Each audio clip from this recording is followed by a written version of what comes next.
둘째 날 저녁 시간 다시 깨어나 시작하자 우리 제목으로 은혜를 나누고자 합니다. 2023년도 하나님께서 주신 말씀은 다시 시작하자입니다. 다시 시작하자. 이스라엘 백성들이 성전 건축을 중단했다가 하나님의 말씀을 듣고 다시 시작했듯 우리 교회도 다시 시작하는 한 해가 되고 우리 개인도 다시 시작을 해야 됩니다.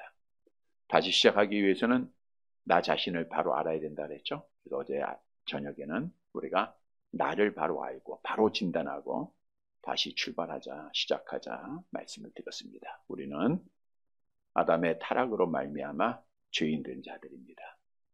어둠에 속했던 자들, 지옥 갈 자들. 그러나 하나님의 은혜로 하나님의 자녀가 되었고 이제 어둠을 밝히는 일을 다시 시작하자. 오늘 새벽에는 마음을 우리가 새롭게 하고 다시 시작하자. 우리 사람들은 마음을 먹은 대로 행하고 마음 먹은 대로 말합니다. 그래서 마음이 매우 중요한데 우리 마음을 새롭게 해야 됩니다. 하나님의 선하시고 기뻐하시고 온전한 뜻이 무엇인가를 분별하는 마음을 갖고 그 마음을 가지고 우리가 새롭게 하나님 앞에 시작하는 한 해가 되어져야 합니다. 2023년도가 우리에게 주어졌다고 하는 것은 하나님의 전적인 은혜입니다. 특히 우리가 나이가 들어가는 권사님들을 보면 야, 지금까지 살려주신 것 하나님의 은혜다. 다 고백하고 있죠. 올 한 해 동안도 정말 하나님 앞에 기도 제목이 이루어지고 무엇보다 우리 권사님들 건강 우리 위해 항상 기도하고 있는데 더 건강하고 우리 작년에도 정말 하나님이 다 지켜주셨는데 은혜 가운데 건강할 뿐 아니라 무엇보다도 치매 걸리지 않아야 될 것 같아요. 치매 걸리지 않아야 될 것 같아요. 위에서 우리 많이들 기도해 주시기를 바랍니다. 우리 김영장 권사님도 조금 그런 모습들이 있으세요. 이렇게 말씀을 하시면 바로 질문해도 다른 답을 하세요. 예를 들어서 우리 박군야 권사님 암술 받았어요. 우리 같이 기도해요. 그리고 바로 말했는데 바로 돌아서서 우리 권사님 다리 수술 받은 거예요. 그게 지금까지 그럽니다. 지금까지.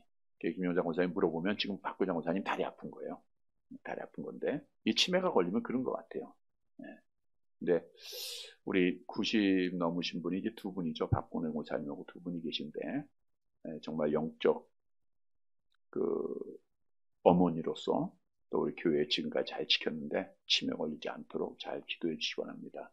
우리 박본영 권사님도 정신이 참 맑고 다른 분보다 참 잘 드세요. 그래서 건강했는데 따님이 전화가 왔는데 우리 어머니 혹시 치매 걸린 거 아니세요? 라고 얼마 전입니다. 그래서 아니라고 정신 맑고 예배 시간에도 은혜 잘 받고 예배 시간에 아멘 하는 거 권사님밖에 없잖아요.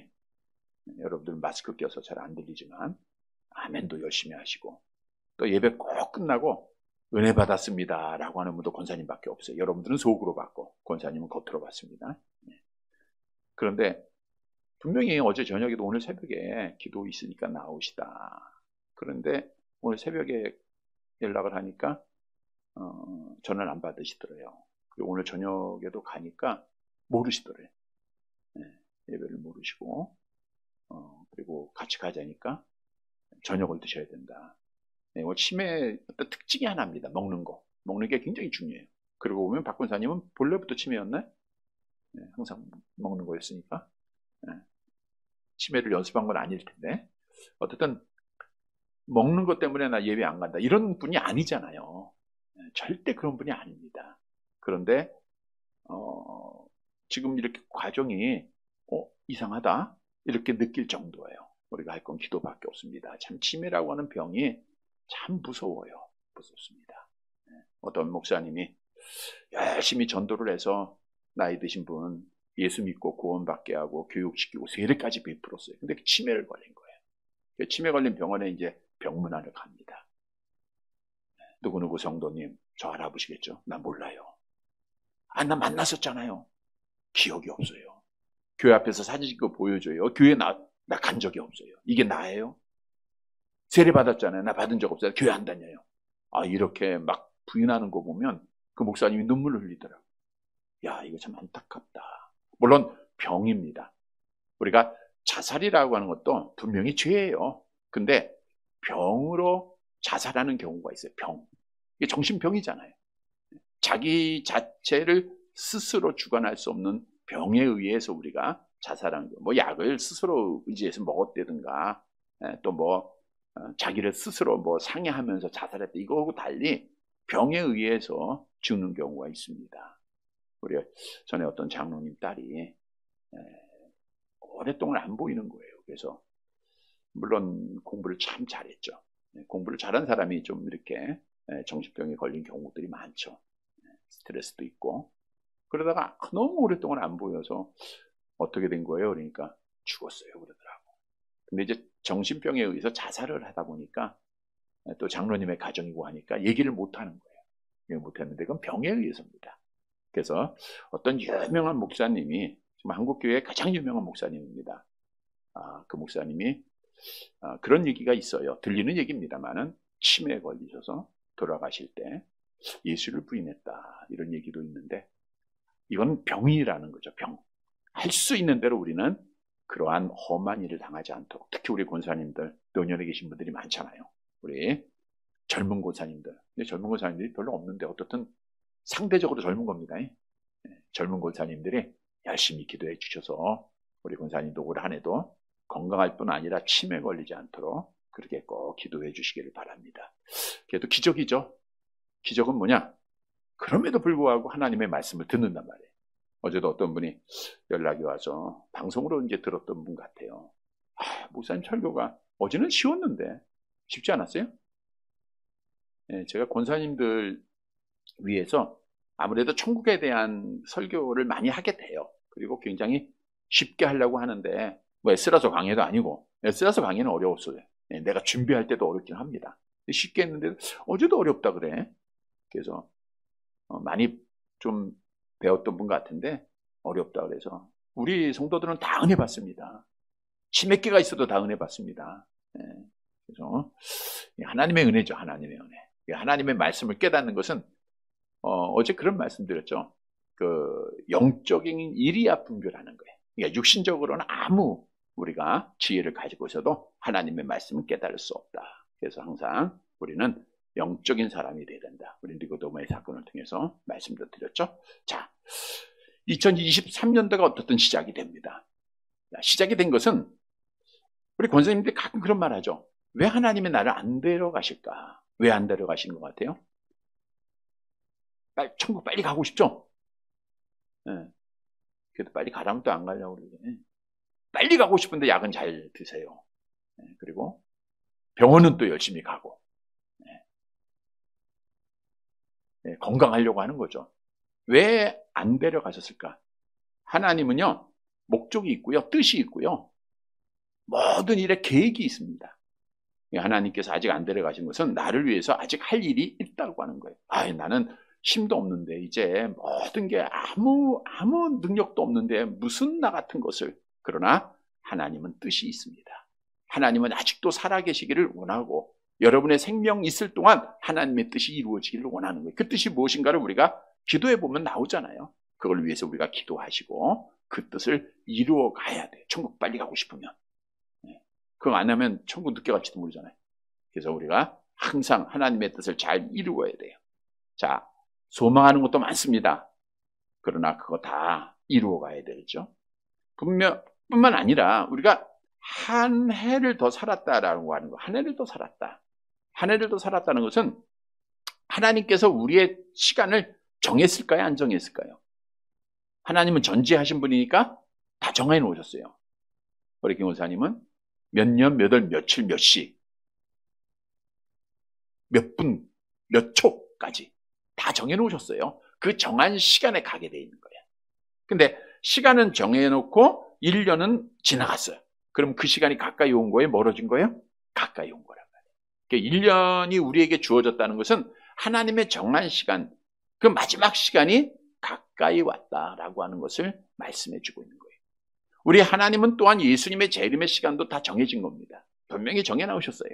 근데 그 정한 시간도 1년이 우리가 새롭게 맞이했다고 하는 것은 그 시간이 가까이 왔다. 종말의 시간이 가까이 왔다라고 하는 것을 의미해주고 있는 것이죠. 종말은 우리가 잘 아는 대로 개인적인 종말, 내가 죽는 것. 암송합니다. 히브리서 9장 27절 시작. 한 번 죽는 것은 사람에게 정한 것이요 그 후에는 심판이 있으리니. 그래서 장생불사할 사람은 없어요. 한 번은 다 죽습니다. 일찍 죽냐 늦게 죽냐. 항상 죽게 돼 있어요. 죽게. 한번 하나님의 그 섭리를 깨달으면 어떤 분이 그 자녀가 일찍 죽었어요. 우리 권사님도 계시지만 일찍 죽었어요. 하나님 앞에 따졌대요. 왜 나를 먼저 데려가지? 그때 하나님 그렇게 음성을 들려주시더래. 뭐 직접 맡은 것보다 하나님께서 깨닫게 해주신 거죠. 그러면 언제 데려가면 좋겠냐?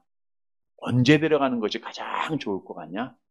내 시간이 아니라 하나님의 시간 속에 우리는 살아갈 수 없다고 하는 거예요. 그래서 우리는 항상 하나님 앞에 죽게 돼 있다. 물론 이 죽음이라는 것은 성경에 보면 죄 때문에 옵니다. 죄 때문에. 근데 우리는 예수 그리스도 안에서 의인된 자들, 죄로부터 자유를 얻은 자들이잖아요. 영생을 얻었잖아요. 그럼에도 불구하고 왜 죽느냐? 물론 징계의 의미도 있어요. 반면에 우리 하나님은 우리 성도들을 어떻게 생각한다고요? 시편 116편 15절 함께 봅니다. 그의 경건한 자들의 죽음은 여호와께서 보시기에 귀중한 것이로다. 그러니까 나의 죽음은 사람들이 보는 게 아니라 하나님이 보실 때 귀중한 거예요. 이렇게 믿으시기를 바랍니다. 그러면 우리가 죽음에 대한 두려움이 없겠죠? 네.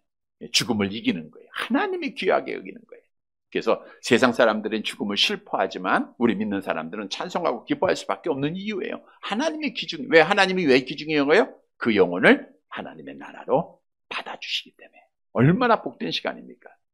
또한 일반적인 종말은 그리스도의 재림, 우리 잘 아는 대로 예수님이 하나님 나라 올라가시면 내가 다시 오겠다. 수많은 약속을 했죠. 제자들한테도 가서 내가 너희를 위하여 고초를 예비하면 내가 다시 와서 너희를 내게로 영접하여 나 있는 곳에 너희도 있게 하겠다. 자, 그런데 중요한 것은 나의 죽음의 시간 알면 좋은데 이거 모르는 거예요.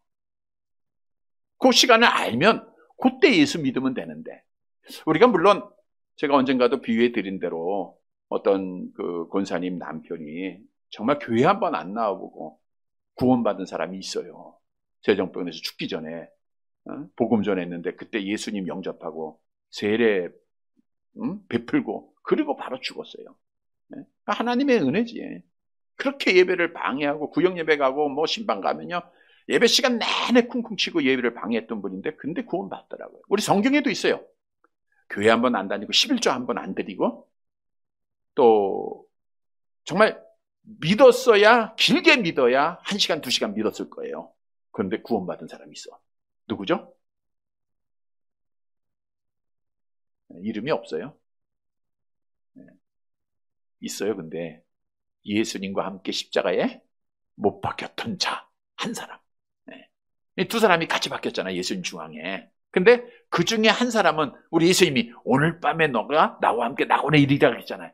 이 사람은 지금 실제 진짜 죄인이잖아. 악한 일을 강도일하고 악한 일만 했던 자예요. 사람들의 기준 속에 보면 천국에 들어갈 수 없는 자. 근데 그 몇 시간 예수님이 같이 한 3시간 이렇게 매달려 있었는데 어떤 성경에 보면 또 부인도 했잖아요. 저주도 했다가도 나중에 또 예수님 시인하게 되고 그러다 보고 구원받은 거예요. 그렇게만 된다고 하면 그렇게 하세요. 그런 기회는 잘 안 오겠죠. 그러니까 우리가 믿을 때 끝까지 잘 믿고 마지막까지 믿음 잘 지키는 것밖에 없습니다.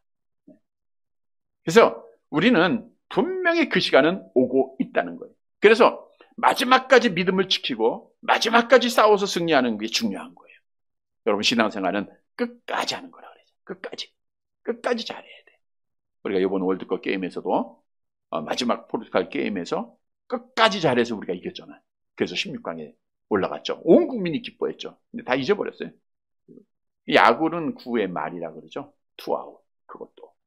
이렇게 마지막이 힘들지만 마지막까지 우리가 지켜야 되는 거예요. 우리가 신앙 선조들 중에서 끝까지 믿음을 지켜서 승리의 외침을 했던 분이 사도 바울이죠. 항상 우리 권사님들 생각할 때마다 이 고백을 항상 하라고 이런 고백 속에 인생을 우리가 하나님 앞에 설 수 있기를 기도하고 있고 또 많이 권면을 드렸죠. 우리 디모데후서 4장 7절 8절 함께 봅니다. 나는 선한 싸움을 싸우고 나의 달려갈 길을 마치고 믿음을 지켰으니 이제 후로는 나를 위하여 의의 면류관이 예비되었으므로 주곧 의로우신 재판장이 그날에 내게 주실 것이며 내게만 아니라 주의 나타나심을 사모하는 모든 자에게 도니라. 그래서 우리는 항상 이 말씀 암송하셔야 돼요. 기억은 나는데 암송이 안 돼. 무슨 말인지 모르고 이러면 우리가 인용이 안 되잖아요. 그러니까 성경을 많이 암송하라. 우리 권사님 많이 암송하지만 암송해야 적용이 되고 사용이 되는 거예요. 생각만 하지 말고. 그래서 항상 이 말씀 꼭 암송하고, 아, 하나님이 지금 나 부를 때가 됐다. 그럼 사도 바울처럼 내가 선한 싸움을 싸우고 나의 달려갈 길을 마치고 믿음을 지켰으니, 이런 고백을 꼭 하시기를 바랍니다. 선한 싸움 못 싸웠으면 그냥 나는 믿음을 지켰으니. 다 싸우셨어요. 그러니까 이렇게 그대로 외우시면 됩니다.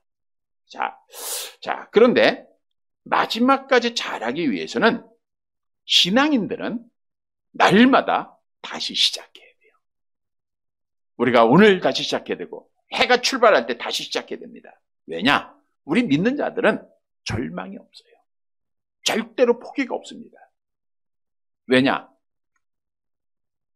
내가 하나님을 포기할 때는 있어요. 그러나 하나님이 나를 포기하지 않기 때문에. 내가 하나님의 손을 막 놓치고 내 마음대로 가고 싶어 하지만 하나님이 나를 붙잡고 있기 때문입니다. 그래서 우리가 불가항력적인 은혜라고 하는데, 우리 장로교의 신앙은 우리가 파도가 많이 치는 바다 위에 뱃속에 탄 자예요. 이리 흔들리고 저리 흔들릴 수가 있어요. 인생의 길이 있고 괴로운 길이니까 얼마나 걱정 근심이 많습니까? 그러나 바다에 빠져서 죽는 일은 없어요. 누가 붙잡고 계세요? 하나님이 붙잡고 계시고. 올 한 해 동안도 이리 흔들리고 저리 흔들릴 일이 많이 있어요. 낙심한 일도 있고 토할 때도 있고 정말 절망하고 싶어서 스스로 죽음의 문에 가까이 가고 싶을 때도 있을 거예요. 그러나 하나님이 나를 붙잡고 있기에 우리는 절대로 포기가 안 되는 거예요. 그래서 참 믿음을 가진 자들은 아픔이 있어도 다시 깨어나는 거예요. 절망이 있어도 우리가 다시 일어나는 겁니다. 괴로움이 있어도 다시 시작하는 거예요. 우리가 왜 다시 시작해야 된다 이 말은 뭐냐? 마지막처럼 마지막에 잘 되게 오늘이 마지막이라는 삶을 살아라, 그 뜻이에요. 다시 시작해라. 왜? 마지막 잘 돼야 되니까. 그러니까 절망하지 말고 낙심하지 말고 날마다 다시 시작하면 돼요. 다시 시작하면, 다시 일어나면, 다시 깨어나면 그날이 마지막일 경우 그날 승리하는 자가 되잖아요. 그래서 우리 믿는 정도들은 절망하지 말고 마지막이다 생각하고 다시 시작하는 거예요. 날마다 다시 시작하는 겁니다. 2023년도도 그래서 우리가 이 해가 어쩌면 나에게 마지막이 될 수도 있을 것이다 라고 하는 믿음을 가지고 다시 시작하는 거예요. 앞으로 나아가는 겁니다. 하나님 앞에 가까이 가는 겁니다. 하나님을 찾는 겁니다. 하나님 의지하는 거예요. 하나님 앞에 예배하는 거예요. 매 순간이 마지막이 돼야 돼요. 매 순간. 그래서 우리가 눈 뜰 때마다 하나님 앞에 감사드리죠. 오늘도 잘 나를 부르지 않고 건강 주시고. 근데 오늘 삶을 위해서 기도할 때는 오늘이 나에게 마지막이 될 수 있다고 하는 생각 속에서 살아가야 돼요. 자, 마지막이라 하면 어떤 삶을 살까요? 최선 다하겠죠? 마지막이다 하는데 얼마나 믿음 생활 잘하겠습니까? 하나님 얼마나 찾겠습니까? 그런 삶을 계속해서 살아가야 돼요. 오늘 본문의 말씀으로 가보면 마지막이 정말 가까이 왔다고 하는 사실을 성경을 통해서 다시 우리에게 교훈해 주고 있어요. 그래서 마지막 시간이 왔음을 알고 우리가 다시 시작하자, 이런 주제로 함께 은혜를 나누고자 합니다. 다시 시작하기 위해서는 종말이 오고 있음을 알아야 됩니다. 종말이 가까이 왔다. 마지막 내 죽음이 가까이 오고 있고 주님의 재림이 가까이 왔다. 그래야 우리가 다시 시작할 수 있는 거예요. 멀리 있으면 좀 늦게 가지 뭐. 좀 있다가 좀 기다리다가 그날 가까이 왔어요. 가까이 왔으니까 이제는 시작해야 됩니다. 우리가 뒤로 처질 수가 없어요. 우리가 지체할 수가 없습니다. 주님이 가까이 와고 있어요. 본문 29절 말씀 볼게요. 누가복음 21장 29절.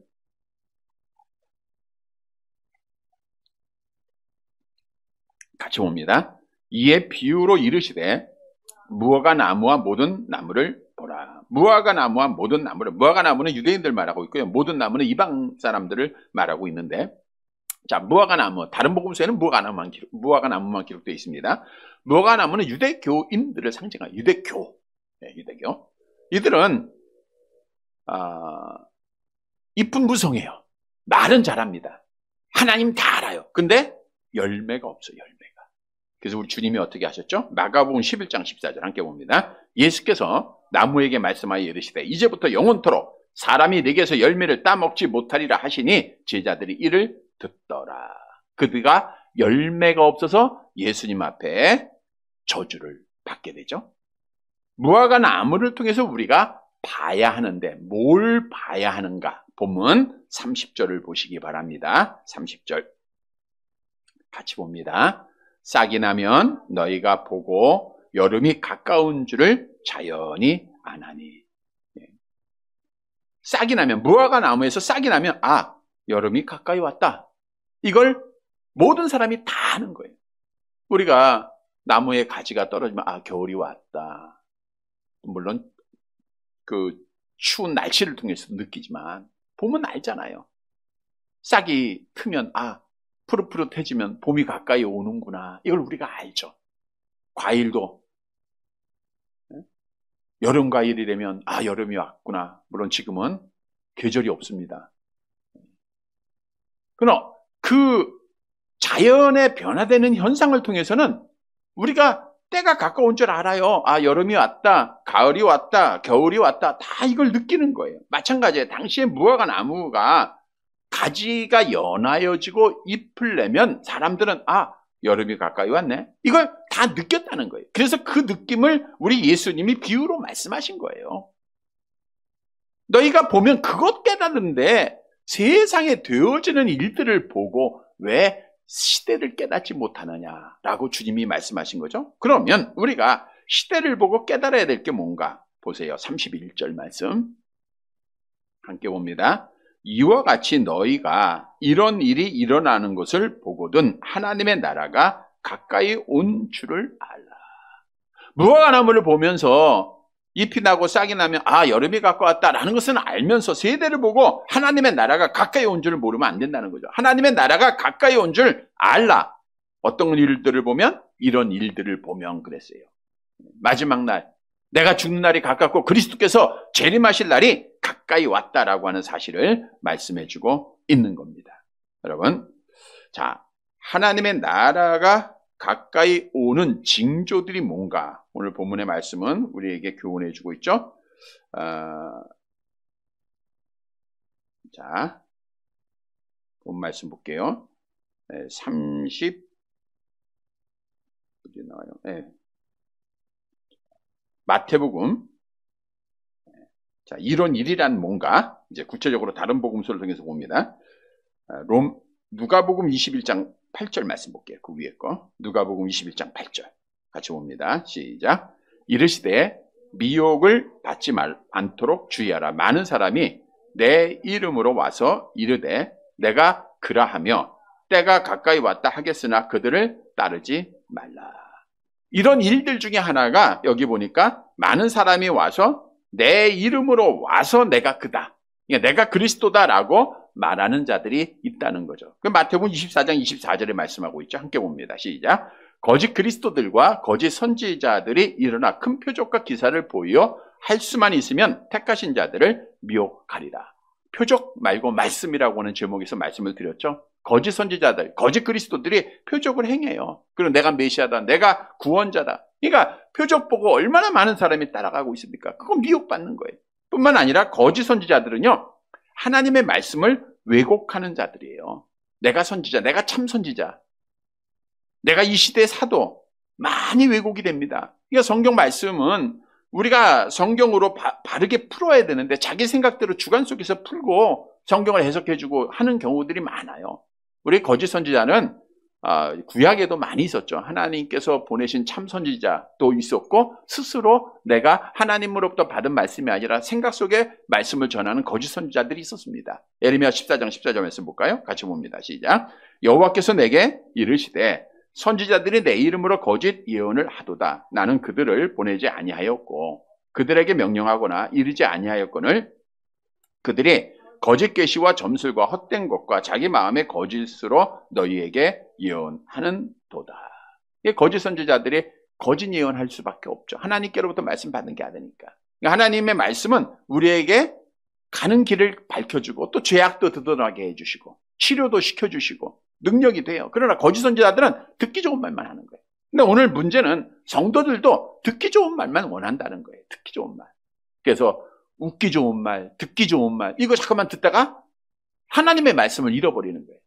그러니까 우리가 하나님의 말씀이 선포되는 게 설교고, 말씀이 선포되는 게 교회인데, 말씀은 점점 없어지고, 이상한 얘기들, 비유들, 이런 것들이 많아요. 이게 사람 비유 맞히는 말들이 참 많습니다. 미국에서 목회 시작할 때 그랬잖아요. 장로님이 오셔가지고, 있는 교회에 갔거든요. 한 20명 모였던 교회인데, 부임을 해서 갔을 때, 장로님이 한 분 계셔서 그 교회를 세우신 분이에요. 세우신 분이 와가지고, 설교를 평가하더라고. 그때 뭐 20대, 뭐 29 막 이랬으니까 또 힘이 있을 때죠. 네, 저는 뭐 하나님의 말씀 선포하는데 와가지고 그렇게 미국에서는 그렇게 설교하면 안 됩니다. 목사를 가리키죠.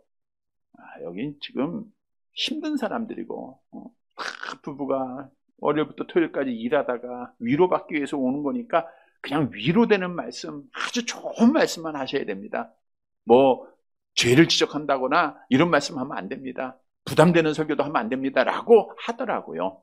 네, 그래서 내가 하나님을 기쁘게 하는 자지, 뭐 사람 기쁘게 하는 자도 아니고, 그래서 그냥 하나님의 말씀 선포하다가, 물론 이제 그 결론적으로는 갈등이 일어났죠. 네, 갈등이 일어나가지고, 제가 사임을 하고, 네, 뭐 장로가 세웠는데 사임해야죠. 사임을 하고, 그냥 이사를 해버렸어요. 제가 브레머톤이라는 곳에 있다가 타코마로 1시간 거리로 이사를 했습니다. 이사를 했더니, 교인들이 난리가 납니다. 교인들이.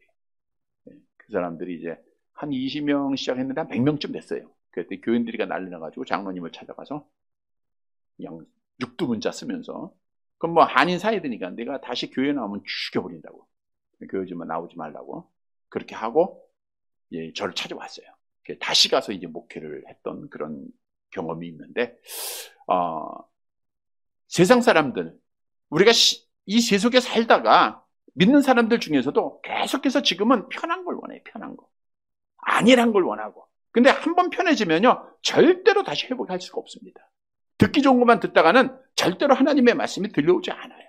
그러니까 우리는 항상 거짓 선지자들, 하나님의 말씀에 떠난 자들을 조심해야 돼요. 마지막 때가 되면. 이것이 마지막 때입니다. 근데 오늘날은 너무너무 많습니다. 너무너무 많아요. 그게 만족하는 것처럼. 가짜 예배가 진짜 예배처럼 둔갑을 하고, 내가 신앙 지키고 있다라고 스스로 만족하게끔 만들고, 정말 하나님 앞에 나와서 인격적으로 하나님을 만나고 하나님 앞에 예배드려야 되는데 이상한 것으로 예배드리고 있고, 이 모든 것들이 우리가 잘못된 거예요. 뿐만 아니라 이런 일들은 또 어떤 일이 있는가? 누가복음 21장 10절 말씀이죠. 11절, 10절, 11절 같이 봅니다. 또 이르시되 민족이 민족을, 나라가 나라를 대적하여 일어나겠고, 곳곳에 큰 지진과 기근과 전염병이 있겠고, 또 무서운 일과 하늘로부터 큰 징조들이 있으리라. 뭐 지진은 끊어지지 않죠. 우리가 몇 년 전에 네팔에 지진이 났을 때 약 9천 명이 죽고 280만 명이 이제 피해를 봤죠. 뭐 지진은 뭐 이웃 나라, 또 우리나라도 가끔 이제 일어나지 않습니까? 특히 오늘 그 누가복음 21장의 이런 일들 중에 우리가 눈여겨봐야 될 게 뭐가 있어요? 전염병이 있겠고, 전염병. 물론 전염병이 옛날에도 있었는데 지금은 더해요. 지금 우리가 정말 메리스는 그렇게 크게 어렵지 않았던 것 같아요. 놀랍긴 해도 그냥 넘어갔는데, 이 코로나는 진짜 사실 우한 코로나에 중국에서 시작된 거예요. 우한 코로나. 이번 정부는 그래도 중국 사람들 다시 이번에 올 때 막죠. 비자 발급 안 하고 공무 또는 아주 뭐 필요한 사람들에 의해서만 이제 비자도 발급하고, 비자 발급 전에 PCR 검사를 받아야 돼. 자국에서. 거기서 음성이 나와야 비행기를 탑니다. 또 귀국 여기 나오면 또 PCR 검사를 또 받아야 되고. 근데 중요한 것은 PCR 검사 받고 양성 나온 자가 격리할 때 일주일 동안, 옛날에는 전 정부에서는 정부에서 돈 다 내줬잖아요. 일부러 온다 그러잖아요. 여기서 치료받으려고. 근데 이번 정부는 돈 다 자비 부담입니다. 그러면 좀 덜 오겠죠? 철저히 차단을 하는 거예요. 왜? 우리를 보호해야 되니까. 이게 정부고 이게 나라를 지키는 거죠. 이게, 그래서 이 전염병이 지금 우리가 3년 정도 이렇게 됐는데 정말 무섭습니다. 정말 올해는 마스크 벗고 예배하기를 간절히 기도합니다. 참 답답하죠? 듣기나 안 끼나 같을 수 있지만 그래도 불편한 거는 우리가 이런 일들을 통해서 빨리 종식이 돼야 되겠죠. 근데 중요한 것은 전염병이 있다고 하는 것은 지금 성경에 말씀하고 성경.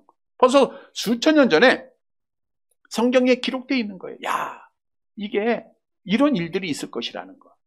그리고 이런 걸 보면 정말 우리가 하나님의 약속대로 마지막에 가까이 왔음을 우리 성도들은 알아야 되겠죠. 또한 누가복음 21장 12절 봅니다. 누가복음 21장 12절.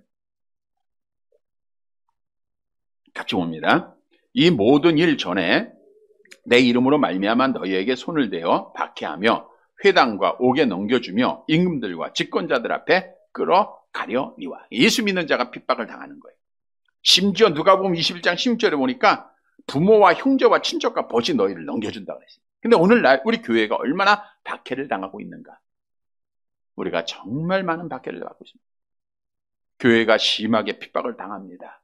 믿는 자들이 하나님에게 속했다고 핍박을 당해요. 그것 모든 걸 보면 이 세대가 지나가기 전에 다 이루어질 것을 분명히 말씀하고 있죠. 본문으로 가볼게요. 32절 같이 봅니다.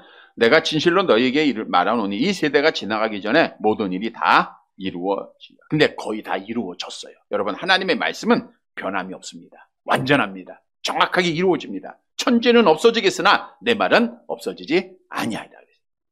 만군의 여호와께서 맹세했잖아요. 내가 생각하는 것은 반드시 되고 내가 경영하는 것은 반드시 이루리라. 그래서 마지막 징조들을 보면서 무화과 나무가 연하여진 것 보면 우리가 여름 가까이 왔다 하는 것처럼 우리는 징조를 봐야 돼요. 지금 되어지는 이 시대의 일들을 봐야 돼요. 이것은 우리에게 마지막이 가까이 왔다고 하는 사실을 분명히 보여주고 있는 거예요. 그래서 우리는 다시 시작해야 돼요. 자, 마지막 시간이 가까웠으니까 나 주저앉아 있겠다? 나 게으르겠다? 이거 아니잖아요. 다시 시작해서 일어나야 되는 거예요. 깨어나야 되는 거예요. 왜? 우리는 소망을 가진 자, 우리는 믿음을 가진 자, 우리는 꿈을 향하여 하나님의 뜻을 이루기 위하여 나아갈 자들이기 때문입니다. 그래서 2023년도에 우리는 분명히 알아야 돼요. 오늘 마지막에 나에게 가까이 오고 있다. 이걸 알고 다시 시작하십시다. 다시 일어나야 돼요. 우리 많은 사람들은 포기하고 절망합니다. 뭐가 될까? 이렇게 생각도 해요. 그러나 하나님은 적은 자들 통해서 역사를 하세요. 예수님이 12제자밖에 없었어요. 그것이 세계 복음화를 이룬 거 아닙니까? 예루살렘 성전 재건도 많은 사람으로 이루어진 게 아니에요. 소수예요, 소수. 하나님의 택한 소수, 남은 자들. 우리가 정말 하나님 앞에 복받은 자고 우리가 일어나면 되는 거예요. 다시 시작하면 되는 겁니다. 그러면 하나님 앞에 꿈이 이루어지고 우리가 절망하는 게 가장 무서운 거예요. 포기하는 게 무서운 겁니다. 이거는 불신앙이에요. 악한 마귀가 주는 거예요. 우리는 꿈을 갖고 소망을 갖고 다시 시작하는 거예요. 우리는 마지막 시간이 나에게 가까이 왔다. 성도 여러분, 이 사실을 알고 다시 시작해서 우리 하나님께 영광 돌리고 꿈 이루는 귀한 한 해가 되기를 간절히 바랍니다.